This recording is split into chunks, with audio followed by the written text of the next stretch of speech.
জীবনে অলসতার সাথে যতদিন না ডিল করতে পারতেছেন ততদিন আপনার জন্য আমার জন্য সাকসেস ওয়ার্ডটা ইউজলেস। সো হ্যালো এভরিওয়ান, ওই যে সেহরি খেয়ে ঘুমিয়েছিলাম, তো রোজার মাসে একটু উঠতে লেটই হয়, তো আমার 9টা-10টা বেজে গিয়েছিল। তারপর উঠে আমি রেডি হয়ে গেলাম, দেন স্টুডেন্টকে পড়াইলাম।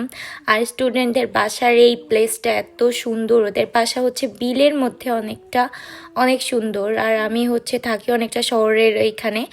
সো আমি আমার বাসায় আসার সময় এই বাগানবিলাস গাছটা প্রতিদিন দেখি, এত ভালো লাগে। আমার বাগানবিলাস সব থেকে বেশি পছন্দ, মানে ফুল আমি অনেক বেশি পছন্দ করি। তো যাই হোক, দেন আমি বের হইলাম, আমার ভাই আসছিল, তো ওর সাথে একটু মার্কেটে ঘুরলাম। তারপর আমি বাজারে গিয়েছিলাম, এখানে আমি কিছু বাজার করলাম। তারপর সারাদিন ল্যাটকাইতে ভ্যাটকাইতে দিনটা গেছিলো। দেন এই যে আমার ইফতারি। আজকের ব্লগটি ছিল এই পর্যন্তই।